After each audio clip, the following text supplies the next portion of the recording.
حضور کی زیارت کا طریقہ کیا ہے؟ حضور اکرم صلی اللہ علیہ وسلم کا قرب جس طرح ہمارے مجددین کو ملا، اس کا پہلا اسٹیپ جو سب سے بڑا پریکٹیکل عمل ہے وہ ہمارے ملک کے شام کے ایک بزرگ کا ہے کہ ان کا مرید شیخ کے پاس جاتا ہے، اور کہتا ہے شیخ آپ کو دیدار کرنا چاہتا ہوں اور میں رات کے وقت میرے گھر میں آ جا، ایک وظیفہ دوں گا۔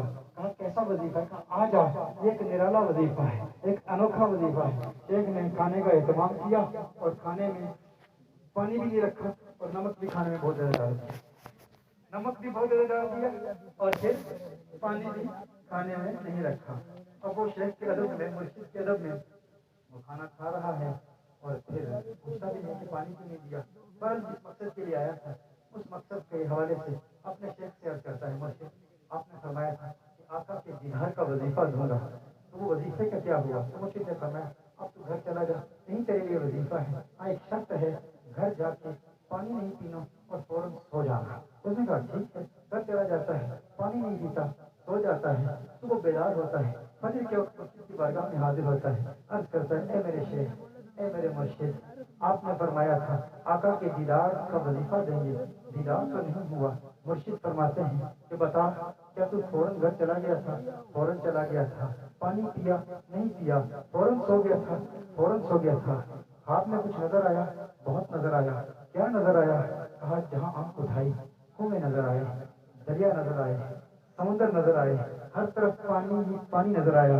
آپ نے فرمایا پھر یہی وظیفہ ہے، یہی ورد ہے کہ تیرے دل میں پانی کی سچی پیاس موجود تھی نا، سچی پیاس پانی کی موجود تھی نا، تو اگر پانی تیری سچی پیاس بجھانے کے لیے تیری خواب میں آ سکتا ہے تو آقا کے دیدار کی سچی پیاس اپنے دل میں پیدا کر آمنہ کا لال کیوں نہیں آ سکتا؟ مدینے والے آقا کیوں نہیں آ سکتے؟ کنوج کی حسیناؤں کے چہرے دیکھنے کی بھی تمنا ہے، رات کو بالی ووڈ موویز بھی دیکھ رہے ہو اور پھر آؤ کہو کہ وظیفہ دو، آقا کا دیدار کریں۔ میں کہتا ہوں خانہ دل کو دنیا کی محبت سے پاک کر کے دیکھ، آمنہ کے لال کے دیدار کی سچی طرف اپنے دل میں پیدا کر کے دیکھ، مدینے والا دیدار کرائے گا، آقا کا دیدار ہوگا، اور پھر جب دیدار ہوگا تو ایک ہی آواز آئے گی، اب میری نگاہوں میں سچتا نہیں کوئی، جیسا میری سرکار ہے ویسا نہیں کوئی۔ اور مفتی اعظم خود نے کہا کچھ ایسا کر دے میرے کردگار آنکھوں میں ہمیشہ نقش رہے، روئے یار آنکھوں میں انہیں نہ دیکھا تو کس کام کی ہے یہ آنکھیں کہ دیکھنے کی ہے ساری بہار آنکھوں میں۔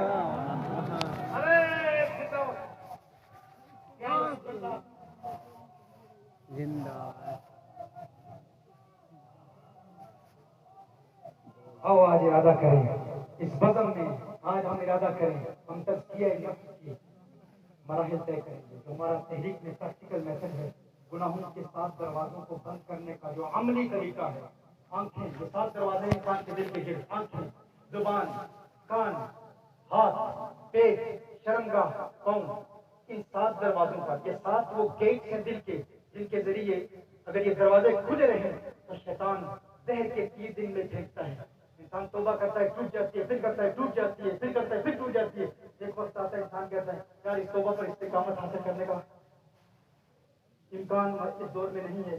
ہوتے ہوں گے بزرگ ماضی کے ادوار میں جو دل کو پاک کرتے تھے، لیکن یہ بس مولویوں کا رولا ہے، لوگ کہتے ہیں لیکن بدنگاہی سے بچا نہیں جاتا، غیبت سے بچا نہیں جاتا، آنکھ کے گناہ ہو رہے ہیں، زبان کے گناہ ہو رہے ہیں، ہاتھوں کے گناہ ہو رہے ہیں۔ یار میں تو بار بار توبہ کر چکا لیکن توبہ ٹوٹ جاتی ہے، تو توبہ کو قائم رکھنے کا پریکٹیکل طریقہ جو ہمارے یہاں سکھایا جاتا ہے اس پر عمل کرنا شروع کر دیں۔ ایک ایک دروازے پر 40 دن محنت کریں، ایک مطلب جنرل توبہ کریں سارے گناہوں سے، دل کے 7 دروازوں کے گناہوں سے توبہ کریں، اور پھر ہر دروازے پر آنکھ سے آغاز کریں، 40 دن آنکھ کا تزکیہ کریں۔ اگر 35 دن کے بعد، 30 دن کے بعد یا 1 ہفتے کے بعد یا 2 دنوں کے بعد آنکھ کا تزکیہ ٹوٹ جاتا ہے تو پھر 6 سزائیں ہیں، 6 روحانی سزائیں ہیں۔ درود شریف پڑھنا ہے، استغفار پڑھنا ہے، آنے والے دن کا روزہ رکھنا ہے، اپنی قیمتی چیز اللہ کی راہ میں دینی ہے تاکہ تکلیف ہو اور آئندہ پھر جو ہے بندہ وہ گناہ نہ کرے۔ اس پر ایسے ایسے برطانیہ میں ہمارے نوجوان ہیں جو کل غیر مسلم تھے، ایمان لائے۔ ایسے بھی واقعات ہیں کہ ایک نوجوان کی آنکھوں کا تزکیہ ٹوٹ گیا، اس نے 40,000 کی اپنی گاڑی، پسندیدہ مہنگی ترین 40,000 کام کی آنکھیں، 40 لاکھ روپے بنتے ہوں گے، گاڑی وہ اللہ کی راہ میں دے دی اپنے نفس کو سزا دینے کے لیے، اپنے نفس کو سزا دینے کے لیے کہ آنکھ میری آنکھ میں بدنگاہی کی تھی۔ اسی طرح جب اپنے آپ کو اپنے نفس کو سزائیں دیں گے نا، سزائیں مقرر کریں گے تو پھر نیکسٹ ٹائم آئندہ جب نفس انسان کو گناہوں کی طرف مائل کرنے کی کوشش کرے گا تو آپ پر کنٹرول ہوگا، آپ کہیں گے کیا دنیا کا اتنا بڑا نقصان ہوا. اسی طرح اپنا پسندیدہ موبائل اللہ کی راہ میں دے دیں, اپنی پسندیدہ چیز اللہ کی راہ میں دیں, سزا دیں, اپنے آپ کو سزا دینے کا عادی بنائیں. ایک ہمارا طریقہ یہ ہے کہ اگر گناہ ہو جائے تو 4 رکعتیں لازمی کریں. یہ پختہ ارادہ کرنا کہ 2 رکعتیں توبہ کی اور 2 شکرانے. اگر ہر نوجوان, ہر بھائی اور ہر بہن یہ پختہ ارادہ کر لے, آج کے بعد جب بھی گناہ ہوگا, گناہ کرنا نہیں ہے, ارادہ نہیں کرنا گناہ کا, اگر ہو گیا تو پھر کیا کریں گے؟ 4 رکعتیں لازمی کریں.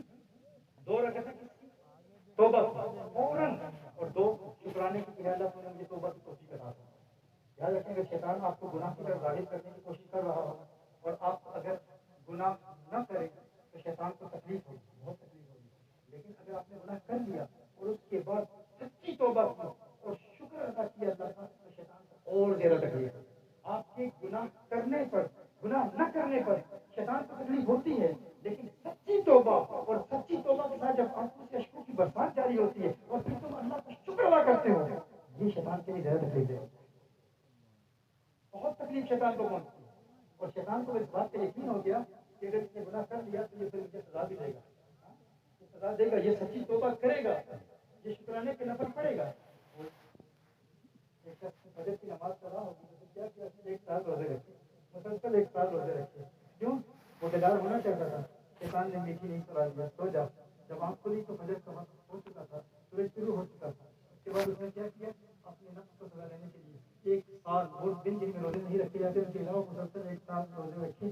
پھر اس کے بعد کیا ہوا, پھر اسے فجر میں بیدار کرنا آنے کے لیے اس کی فیملی ممبر کی ضرورت نہیں تھی. کیوں؟ شیطان خود آتا تھا, اٹھ جا فجر کی نماز ادا کر. کیوں؟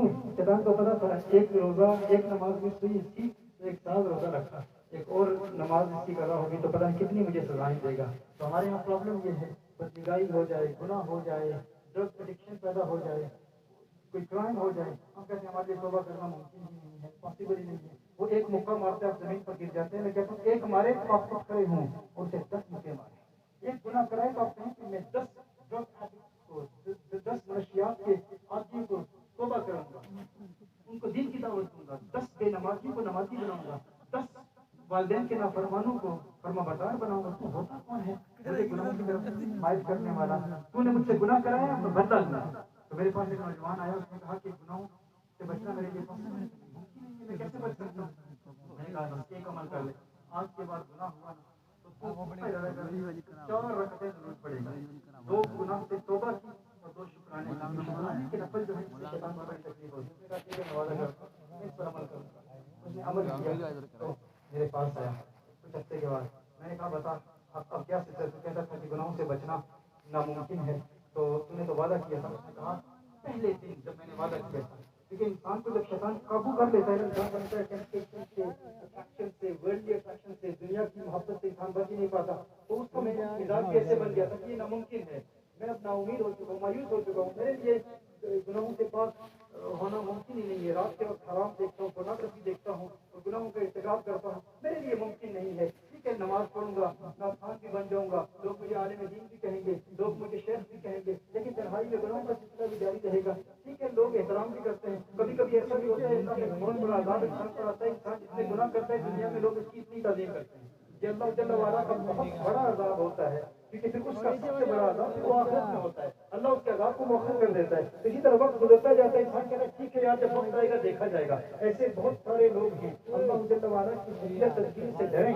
اللہ جل وعلا کا جب عذاب نازل ہوتا ہے, جب موت آتی ہے تو پھر اس کے بعد پھر دنیا میں آنے کا موقع نہیں ملتا. یہ زندگی انتہائی مختصر ہے. اس نوجوان کو یہ پیغام دیا, کچھ عرصے کے بعد میرے پاس آیا. اس نے کہا آپ نے یہ وظیفہ, یہ وقت بتایا تھا, یہ عمل بتایا تھا, پہلے دن میں نے 40 رکعتیں پڑھی, 40 رکعتیں پڑھی, یعنی 10 گناہ ہو گئے. ایک ہی دن میں 10 گناہوں کا ارتکاب کیا.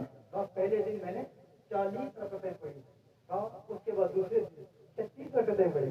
رفتہ رفتہ رکعتوں کی تعداد کم ہوتی رہی, اب میں کوئی رکعت نہیں پڑھتا. میں نے کہا کیوں؟ خاص کوئی گناہ نہیں کرتا, کیونکہ اب شیطان ڈرتا ہے. شیطان کو پتا ہے کہ اگر اس سے گناہ ہو گیا تو یہ پھر مجھے مارے گا, مجھے سزا دے گا. اب شیطان مجھے گناہوں کی طرف راغب کرنے کی کوشش ہی نہیں کرتا. تو یہ یاد رکھیں, یہ ورد ہے, یہ وظیفہ ہے, یہ عمل ہے, اور ساتھ ساتھ اپنی زبان کو اللہ کے نام سے کر رکھیں. نبی کریم صلی اللہ علیہ وسلم کی بارگاہ میں ایک شخص حاضر ہوا, عرض کرتا ہے یا رسول اللہ صلی اللہ علیہ وسلم یہ دین بڑا مشکل ہے، دین کے سارے احکام پر عمل کرنا بڑا مشکل ہے، کوئی ایک عمل بتا دیں جس پر میں عمل کروں۔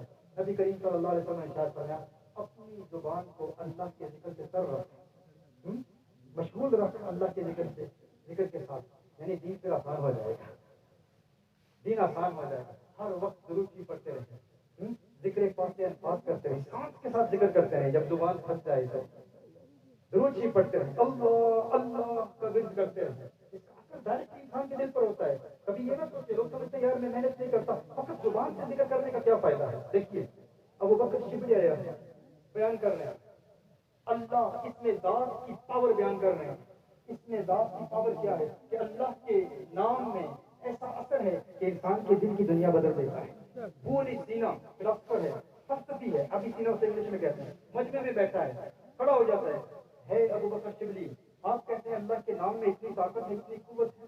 ہم فلسفی ہیں اور فلسفی چار شکلوں سے بات کرتے ہیں، ایک شکل خارجی ہوتی ہے، ایک شکل ذہنی ہوتی ہے، ایک شکل لفظی ہوتی ہے، ایک شکل کتابی ہوتی ہے۔ شکل خارجی ایکسٹرنل شکل ہوتی ہے، وہ کہتے ہیں ہم شکل خارجی کو فتوا پڑھنے والے ہیں نا، یہاں پر پڑھانے والے بھی بیٹھے ہیں، ارے کیا کہنے، تو آپ کے لیے تو بہت آسان ہے، انشاءاللہ میں اس کو آسان کرتا ہوں عوام کے لیے، سننے والوں کے لیے۔ ایک شکل خارجی ہوتی ہے، شکل خارجی کیا ہوتی ہے؟ مثال کے طور پر آگ ہے، آگ کی شکل خارجی کیا ہے؟ حقیقی آگ ہے۔ شکل لفظی کیا ہے؟ میں آگ بس تلفظ کروں ہوں آگ، تو پوری سینہ نے کہا آگ خود تو چیزوں کو جلاتی ہے، اس کی شکل خارجی مؤثر ہوتی ہے، اور ہم فقط شکل خارجی کو ہی مؤثر مانتے ہیں، لیکن شکل لفظی کو مؤثر نہیں مانتے۔